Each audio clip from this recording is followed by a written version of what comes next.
Hola, ¿cómo están? Soy Alejandro Franco, publisher de WARP, y estoy muy contento de que nos acompañen en un episodio más de WARP Talks. En este caso, una artista imprescindible en la cultura popular y en el mundo del arte contemporáneo, pero también una gran amiga. Tuvimos la posibilidad de hablar con ella de su más reciente disco, de algunos recuerdos juntos a partir de un proyecto que hicimos de una exhibición de realidad virtual en México, en Colombia y en Argentina, que también estuvo en varias partes del mundo, pero sobre todo de reencontrarnos. Les presento con mucho orgullo mi más reciente charla con Björk.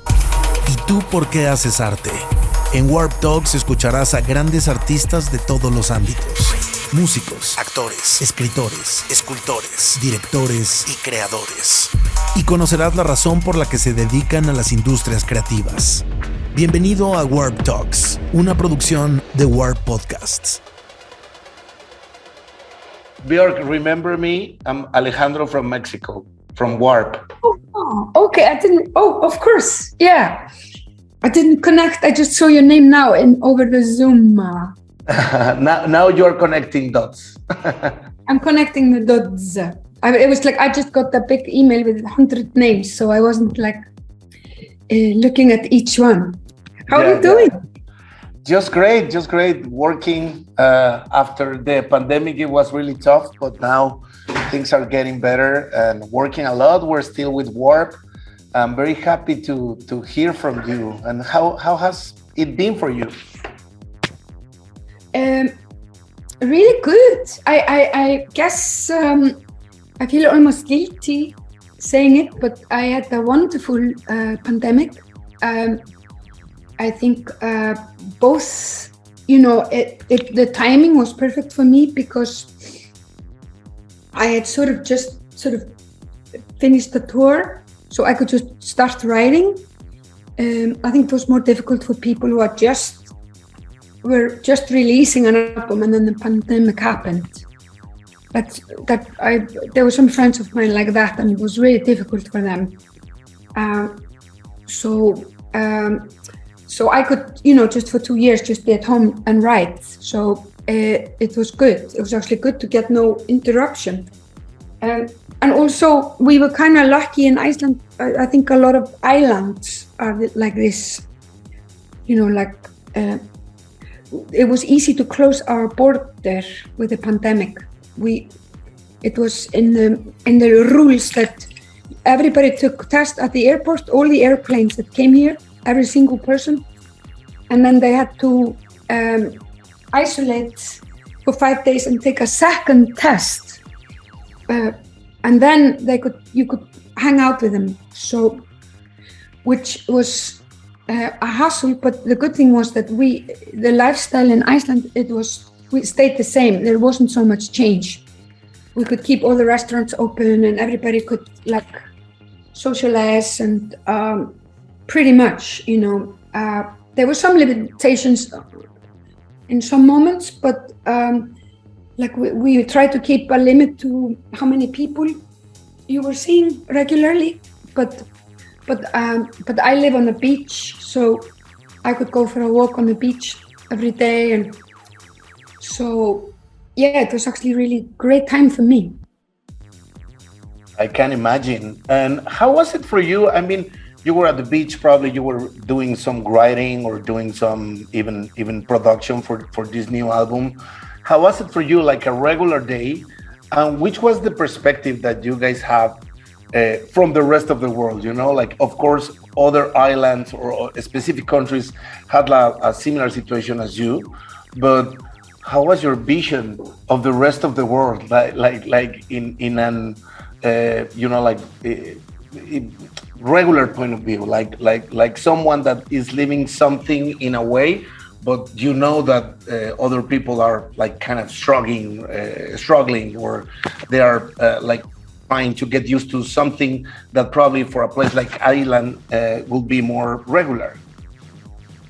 Yeah, it's interesting. I think Iceland has gone through a lot of things, like for example, World War I and II, where we were just watching from far away.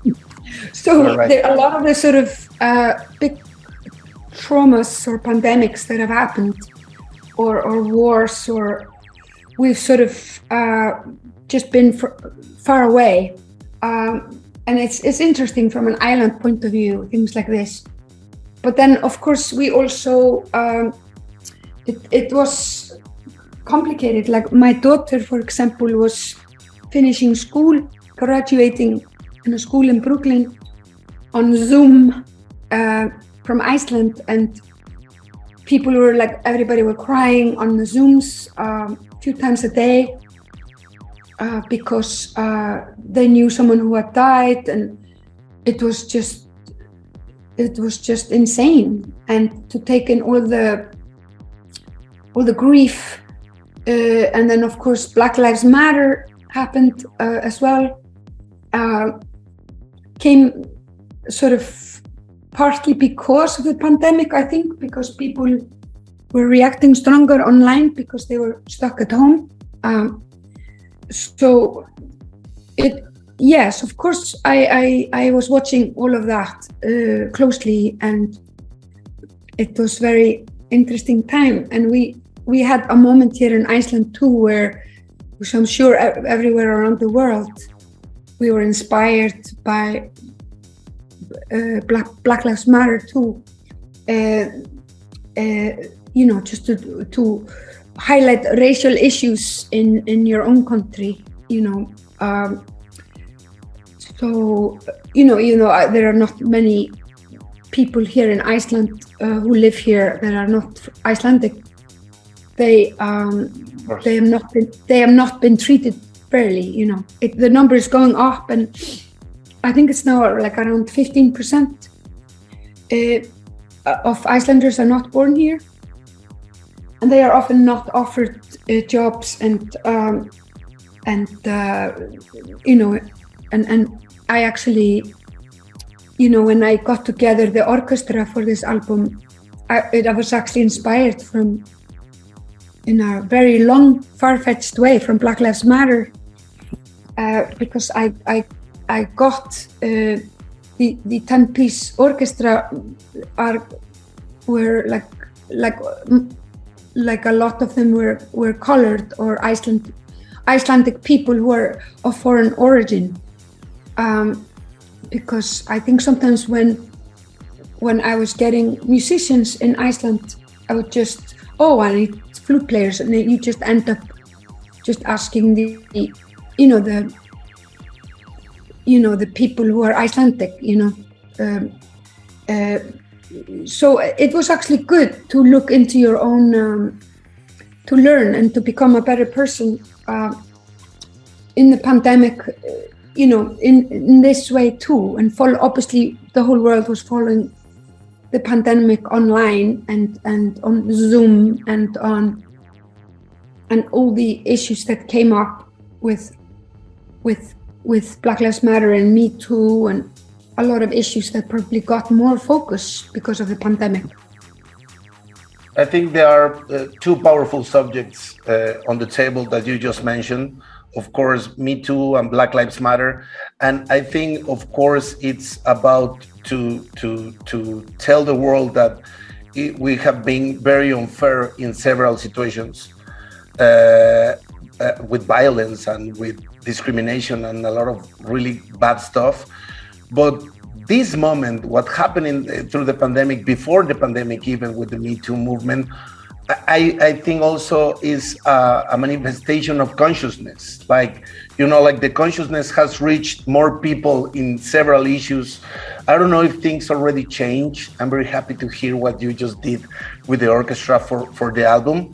But do you think this is kind of changing us as humanity, like the consciousness that we now have on some matters? I'm not saying that we just found the cure and we are now, living in a very different way, because the issues are still there. But do you think something is changing in the humanity? Yeah, for sure. I think globally online we are getting more a voice, and I think with issues like, for example, Me Too, the first round that would never have happened the way it did without the internet. And of course, first it was very, very black and white. It was very just like if something's happened to you, say it, and then people got cancelled. And maybe this was too black and white. And then we got like a second wave here in Me Too that like a year or two ago, actually in the middle of the pandemic, which I don't think is a surprise, where it was actually stronger than the first one. And this was more when people are going more into gray areas, like it's not just black and white, like, somebody raped someone or something, it's more nuanced and it's more complex, and each case is different. Like no two cases are the same. And you have to kind of like, all of us we are forming our values together, like 7 billion of us online. And there is no, right now when some Me Too thing happens in our family or in our workplace or with friends or online,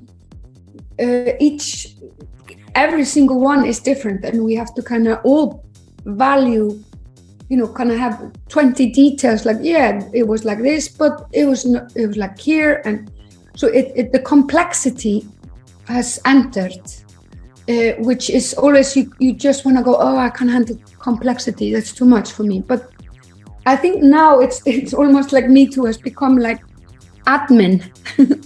Like it's almost like a list of like many little things, and then you have to decide, okay, do I cancel this person? Do I make it public, not public? Like it's do I talk to them? Do they say sorry? They don't say sorry. Like it's more layered. Do you know what I mean? And I think that actually is I think it's actually a good thing, because it is a very complex thing, and for us to pretend it's simple, it's not true. So of course this is gonna take years, and it's gonna be take 1,000 years or whatever. It's gonna be, we are gonna all formalize this all together globally. And I think it's actually a good thing that it's not just cancel or not cancel. It's more, the gray area is getting larger and larger. Like the gray tone scale of cancellation is getting more complex, and I think that's a good thing. Yeah, I think we're kind of evolving on every subject, and also, of course, you were part of this, like energy, female energy, and you have been doing amazing things for several years. But these subjects are also not foreign subjects for you as woman in this world. And you were decided not to return to the film industry, and then you did this amazing participation with the Northman before going to the album. And now that we're talking about these subjects, in one moment we felt that you were decided not to return to do movies, to do film. How was the process for you, and how was the decision to participate in this movie? Well, I think the reason I only did one film 23 years ago, whatever, it was a little misunderstood because people thought I tried acting and then I was treated so badly I never did it again. It is a bit simplifying the narrative, which I understand. It's but the story is more that I got offered a few roles before that, but I said no, because I'm actually not so interested in being an actress. I'm more a musician, and I've always been very aware of that all the things I want to do, I don't have time to do them. And hopefully I can find time to do all of them before I die. But if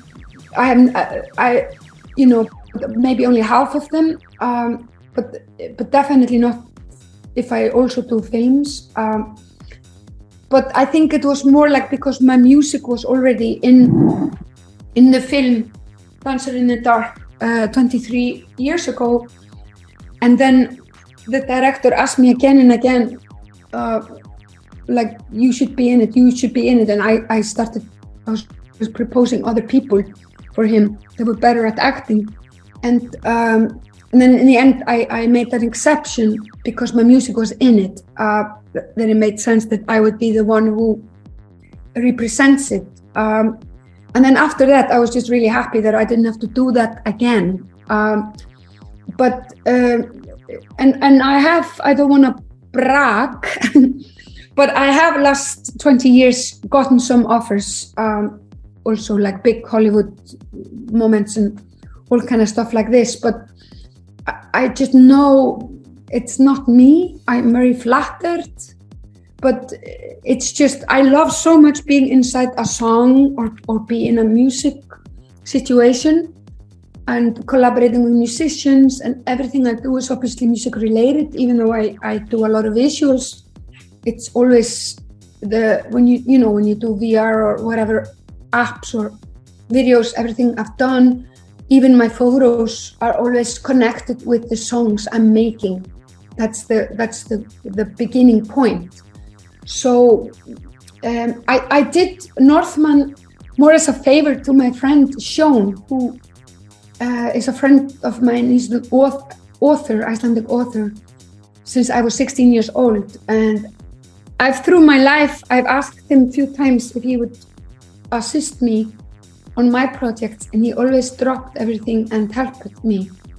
So it was more that I felt I owed him. It was good karma to say yes to him. But I also liked what he was doing. He was taking the sort of Viking Celtic,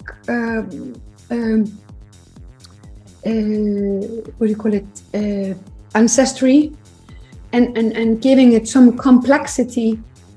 I think, of course, the United Kingdom and USA, they write the world history, and Vikings have always gotten a really bad word.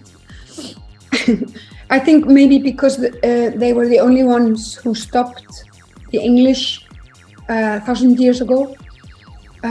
But I mean, I don't want to talk badly about the English, but I think I was just seeing a list online that I think there are 17 countries in the world that they didn't invade.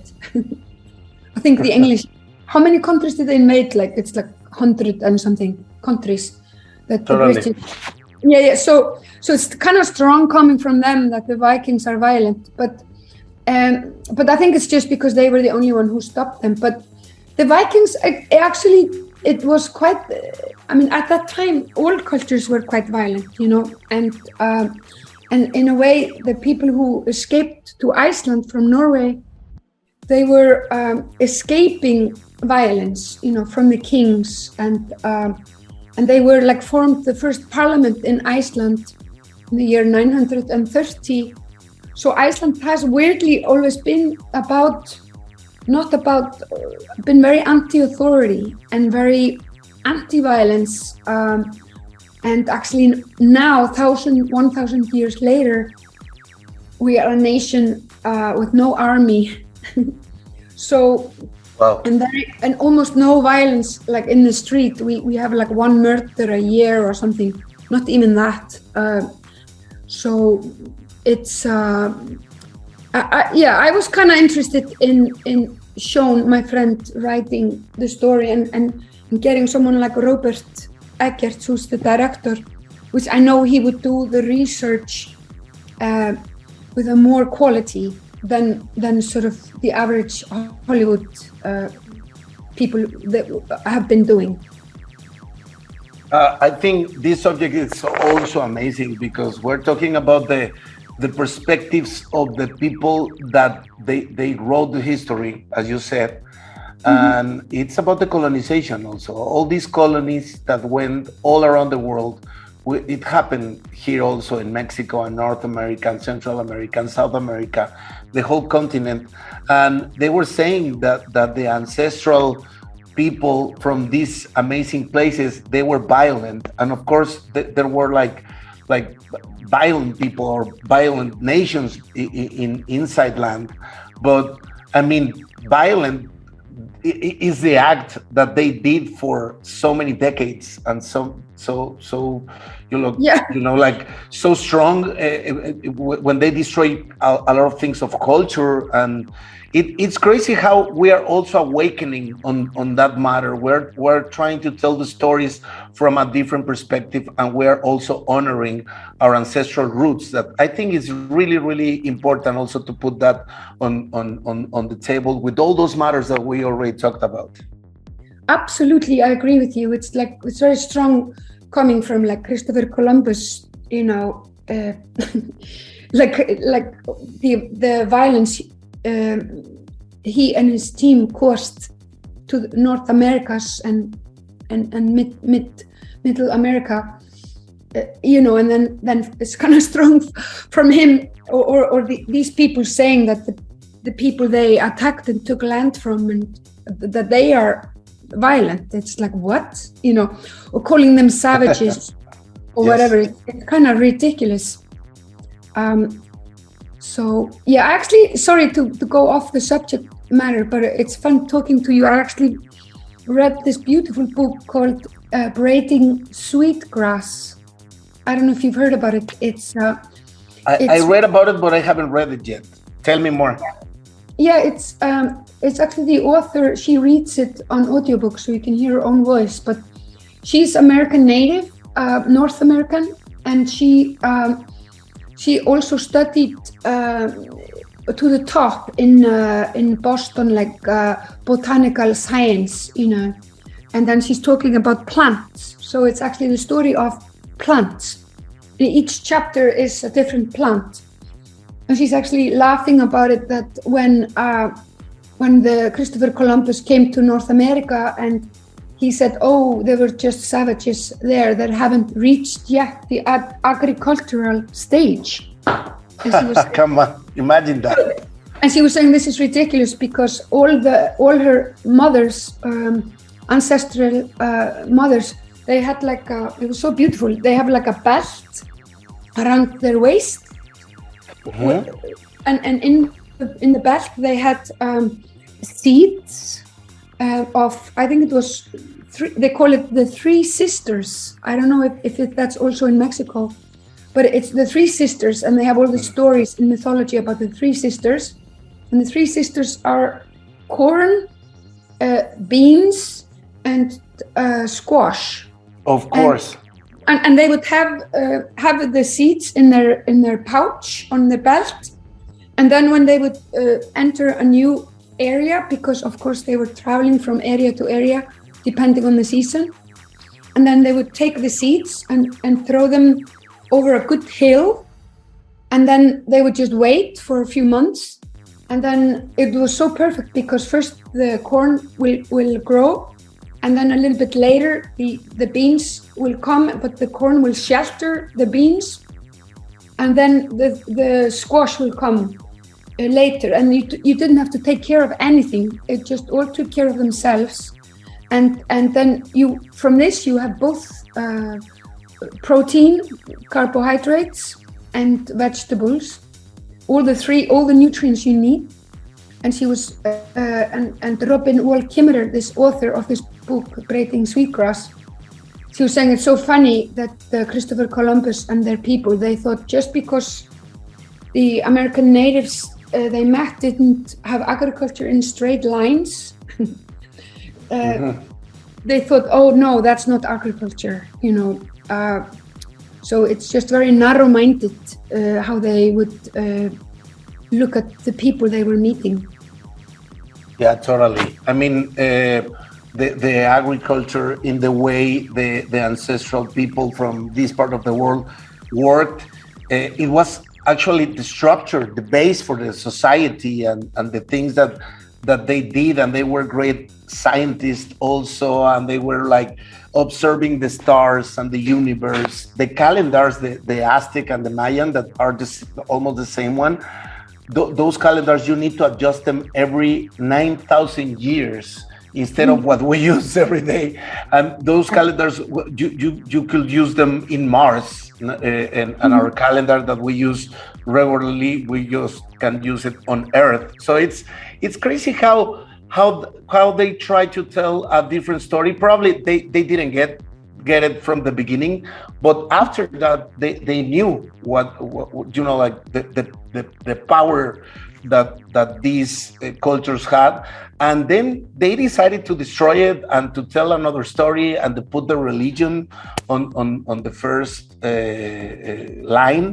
And it's crazy how these cultures survived, and now we are seeing like a new moment that is arising, because at the end, I think the cycles are coming, and now we're talking about power plants, and now we're talking about ancestral meanings, and I think it's also a good moment for that. Absolutely, yeah, and people just have appetite or capacity to take on the complexities of the situations that they weren't so black and white, I totally agree. I noticed that you have a track called Mycelia on the Fossora album. I just mentioned power plants, and I'm wondering if this has something to do with mushrooms and with plants. Of course, you are always connected to nature. That's what I love of your work. And you were saying also, like, you don't like to, you prefer music instead of other things like acting, for example, and it's not that you don't like it, but you prefer music. But I also think that your music is surrounded also always by a concept, by a world, by a small or big universe that you put on those songs, and the art and the cover and the videos and everything. Am I wrong with the Mycelia track? And what can you tell me about all the work that you do, trying to to make an envelope for every album? Yeah, I think the older I get a little bit better at sort of explaining the visual side of my work, because for me, the first 2-3 years when I'm writing the songs, I am not so aware of it. It's kind of quite a slow process for me, but also I'm learning to use like visual shortcuts to simplify when communication to both the musicians that work with me, or the mixing people or mastering people, and also my visual collaborators. And I try to sort of, each album is kind of like a period in my life, and I try to sort of find, the songs I try to make them as diverse as possible, but then I try to find, what is the one thing that unites all of them? And I think on this album, you're right, the mycelium, I started to describe the music or to the musicians when I was recording the bass clarinets in Iceland and we were rehearsing. I would say, this is my mushroom album. And when I say that, I mean it's heavy, it's fussy, it has it's like almost funky or it's sort of, so I think musicians, they speak like this. Also, clarinet players are asking me like about, what kind of vibrato do you want?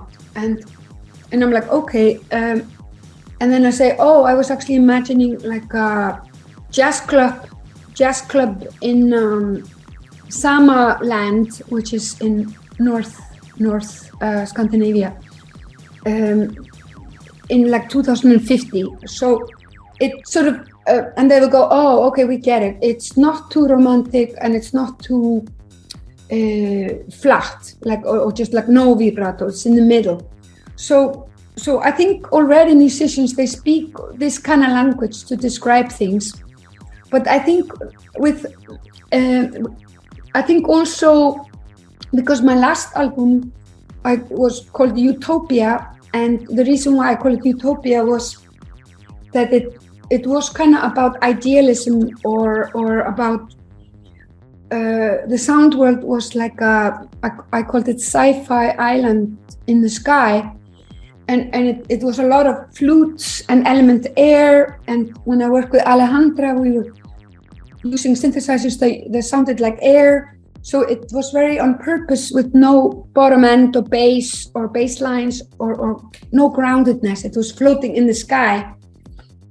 Both when it came to the emotions or the sort of message of that album, which was very much about idealism or fantasy. What would you like your world to be?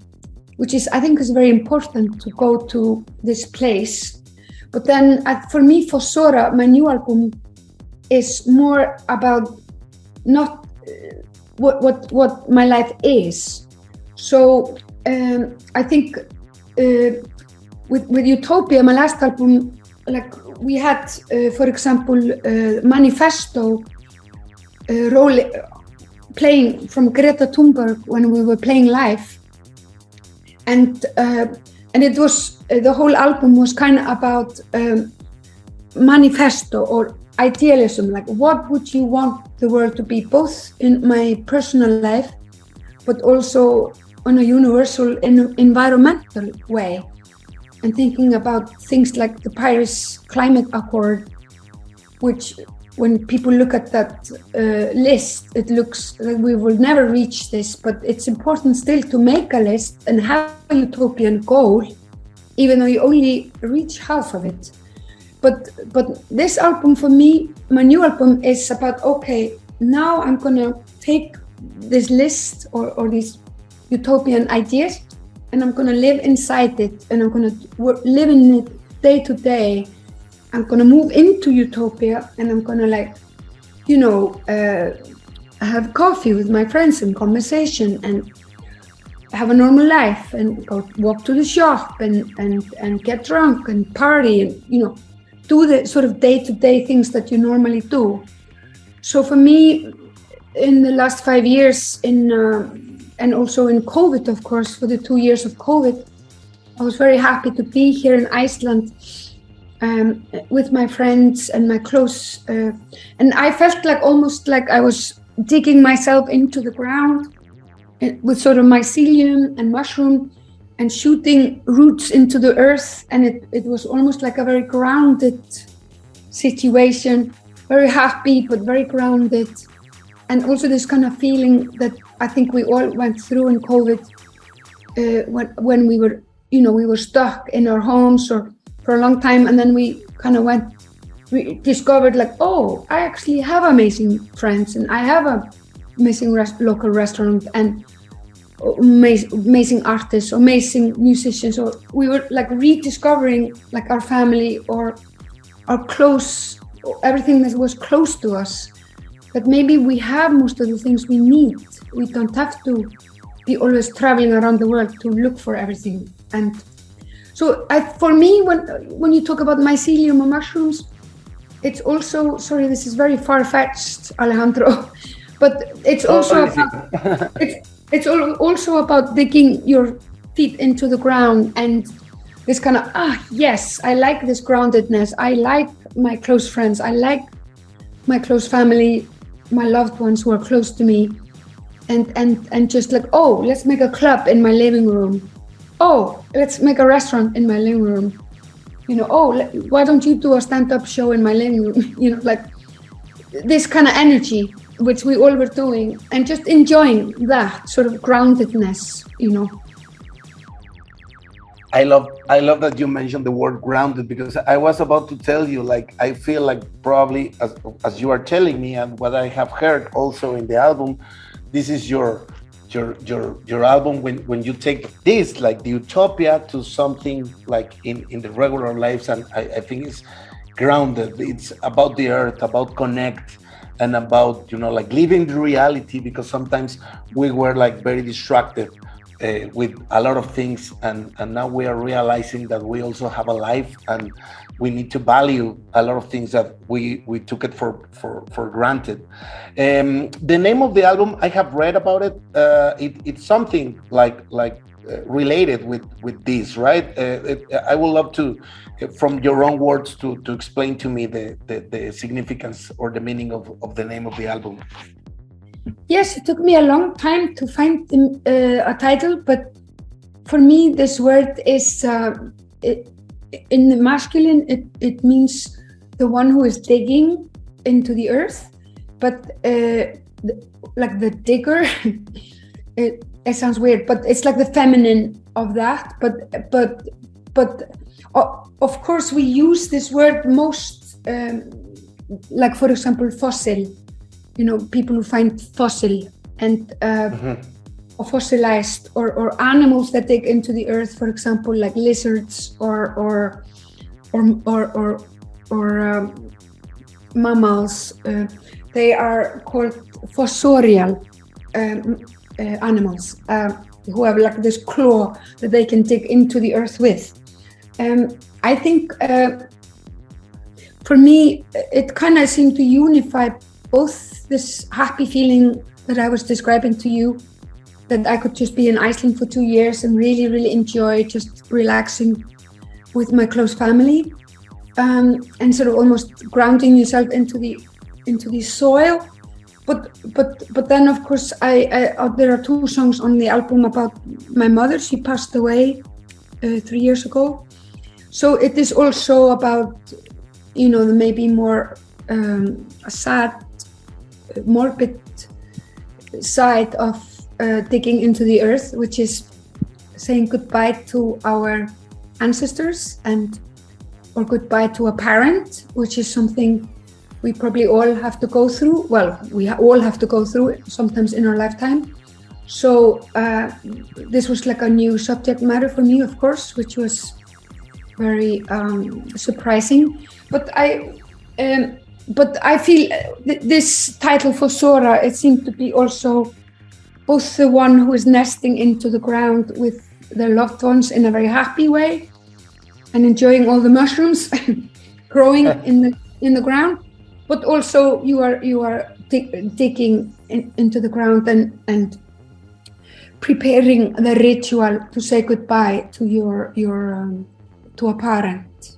This is amazing. I'm really moved that you're telling me this, because I have to tell you that I lost my mother also in 2022, just 2 months before the pandemic starts. And I think it's one of the most profound feelings that you could have as a human, like to have the loss and to see the life in a different way, because now you know that anything is going to be the same again. And that filter probably simplifies a lot of things. Of course, you have these complex feelings, but I also think that you can reach a new level of seeing things in a different but easier way. Yeah, I think so. I think also I realized for the first time when I go into bookshops or films or whatever, that like, I don't know, 10% of books are written about saying goodbye to a parent. I never realized that before. I actually just did an interview that will come out in a couple of weeks with, I don't know if you know the poet Ocean Wang. Yes. And he just wrote so beautifully about saying goodbye to his mother. He is a Vietnamese American. And it was a very, very, and we had a conversation about this, and it's kind of almost like when you go to the bookshop and or the library, and it's almost like should be a category, which is the losing. I agree. Saying farewell to your mother. It's such a big part of us as human beings. And you always think you know what it's going to feel like, but you never do when it happens to you, you know? Yeah, I agree. They say in the ancestral cultures here in North and Central America that the grief, that feeling that you have, is probably one of the wisest moments that you can reach in life, because the ego is sleeping, because you know, like you just lost something really big in your life. So you're not thinking from there, you're acting and thinking, knowing that anything is forever, and to appreciate and reach, at least for a while, the grieving time, like new ways of understand life and who you are also. Wow, I love this. That's beautiful. I really love this. The evil is sleeping, because you sort of put it on hold, Yeah, totally. Listen, I'm going to remind you something. We met before because we have talked about your new album back in the days. Yeah, of course. I was going to thank you for all this work. And then we started doing the exhibition in Mexico. Then we did it in Colombia and Argentina.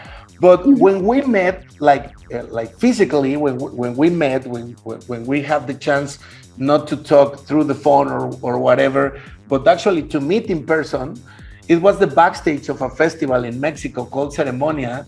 And when I entered to backstage, Alejandra was playing like merengue, and you were dancing, and you took both hands and we danced a little, and then you hugged me, and then we were like, we are finally meeting. And I will never forget that, because for me it was really, really special to meet you, because I have been following your work and we were involved with that project of the exhibit. But also I noticed that you are always open to music. I saw you dancing merengue like a professional, and I'm pretty sure there's a controversy right now with your new single in Mexico, and we in WARP, we decided to put it was like a mix of techno and reggaeton probably, and there were a lot of people like saying, what are you saying? Björk will never do reggaeton or whatever. But I know that you love music in general. So is there some influence even from Alejandra or Latin music or reggaeton music in this single that you put out a few days ago, Atopos? I was going to say thank you for all your work on Björk Digital, and hopefully we can continue that around the world with cornucopia. I am going to hopefully try to continue somehow to include everything, but that's another story. And it was fun to dance together. I don't know with the reggaeton if it's influenced by Alejandra. Of course, I'm so inspired by her in so many ways. But I think with this one, it was more actually, I was at home listening a lot, maybe more to Afrobeat. And I've been listening a lot through the whole COVID, I was listening to Afrobeat, which has similar kind of rhythm to reggaeton. I was listening to both, Afrobeat from like Nigeria, of course, but also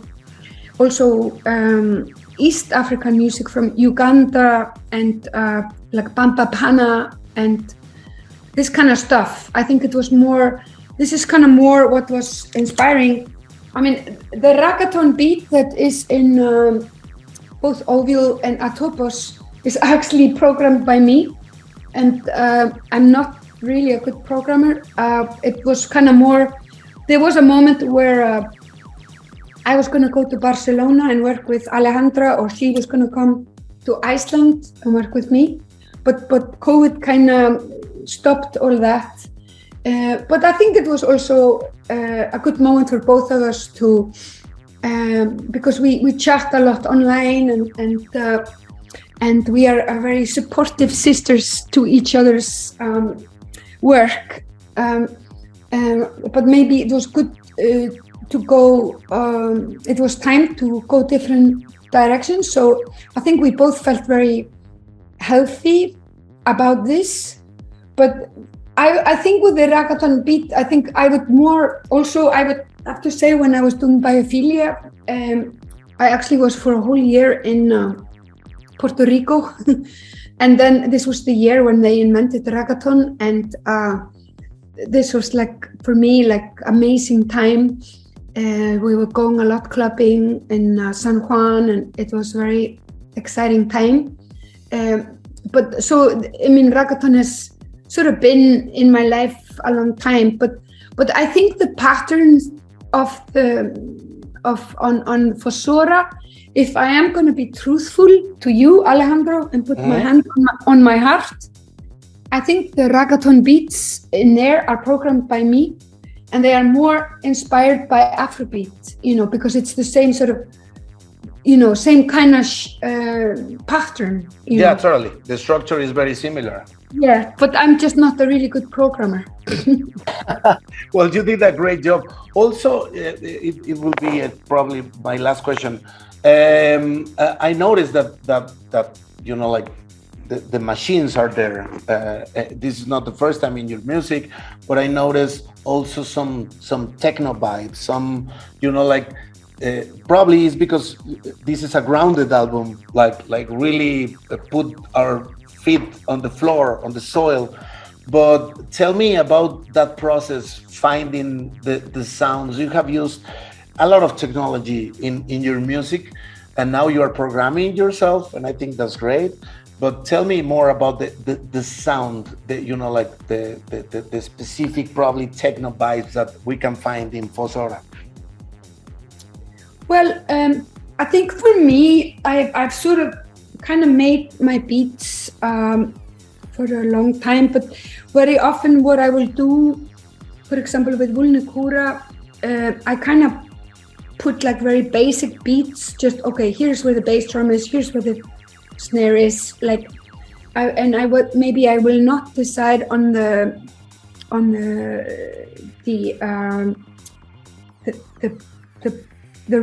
sort of production until afterwards, so I will just make the pattern. And then when Alejandra came into Vulnicura, she kind of took that information and then put her own sound production on top of that, and then of course took it somewhere else. So this is something I've always done. I think Utopia was different for me, because that was more where me and Alejandra met as equals, and there were a couple of songs where we sort of co-wrote more from the beginning. But this was maybe an exception for me, and I probably haven't worked like that since post. I would say homogenic Rasputin, Medulla, Volta, Biophilia, Vulnicura, and Fossora are all done kind of where I kind of do the first round of all the beats, just with a placeholder bass drum and snare and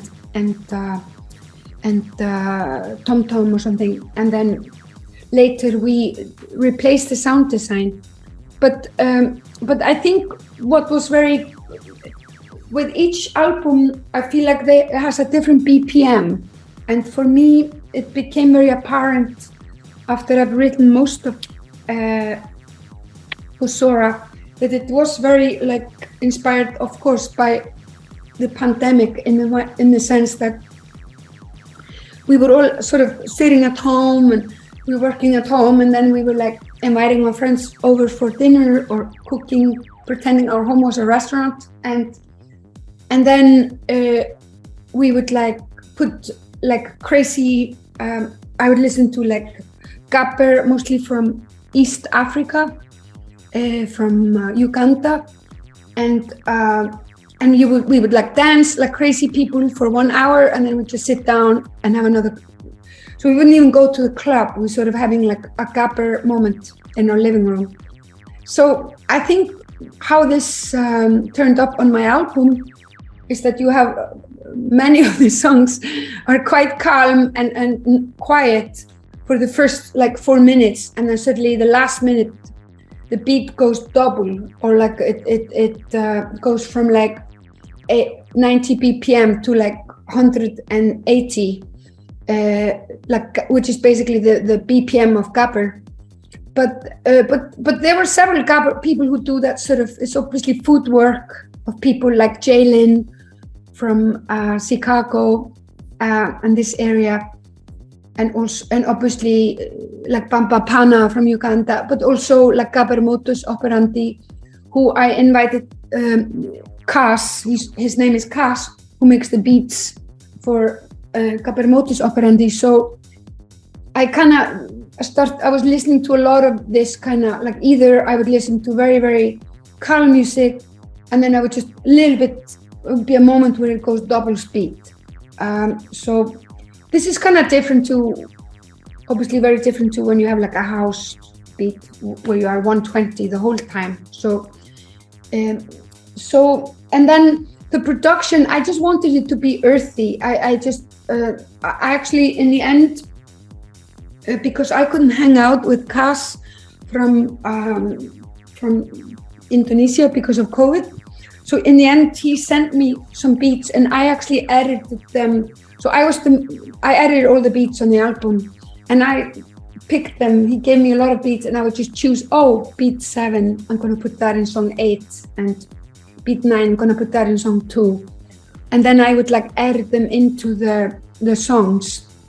And sort of start with my sort of more simple reggaeton beat or Afro beat, I don't know what you want to call it. And then in the end would be a little bit of the double bass drum, which I just wanted this kind of like gabber moment. But I think gabber for me, it's very emotional. It's very cathartic. I think we all had this in the pandemic where we were very sort of calm in our houses, but then we would just have like one evening where we maybe drank one too many drinks and went just like crazy. And we just had to get some sort of release or some sort of catharsis, and that's kind of why it goes so fast. But then it's not so long. It's only 1 minute, and then you go down and the next song starts. So I think this is the reason why, like, for this kind of proportion.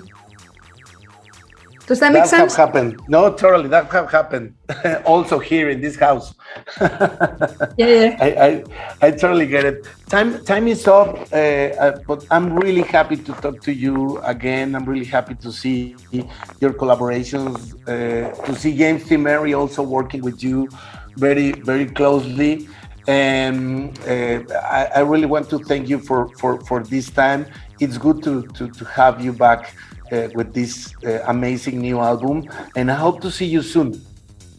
Yeah, hope so. I'm coming to South America, and obviously that's not Mexico, but for a month in November. So hopefully, I don't know, maybe I will stop on the way, or who knows. Oh, that will be amazing. I know that you know Mexico City, or probably we can catch you up in some place in South America. Really nice talking with you, Björk. I missed you all these years, and now we're connecting again. I'm happy. Yes, thank you. Thanks for your beautiful questions. They were very, very intelligent and instinctive. Thank you, with emotional intelligence. Thank you. You're so amazing. Thanks a lot for your time, and nice to connect again. Thank you so much. Hope to see you soon. Take care. Bye. ¿Y tú por qué haces arte? En Warp Talks escucharás a grandes artistas de todos los ámbitos. Músicos, actores, escritores, escultores, directores y creadores. Y conocerás la razón por la que se dedican a las industrias creativas. Bienvenido a Warp Talks, una producción de Warp Podcasts.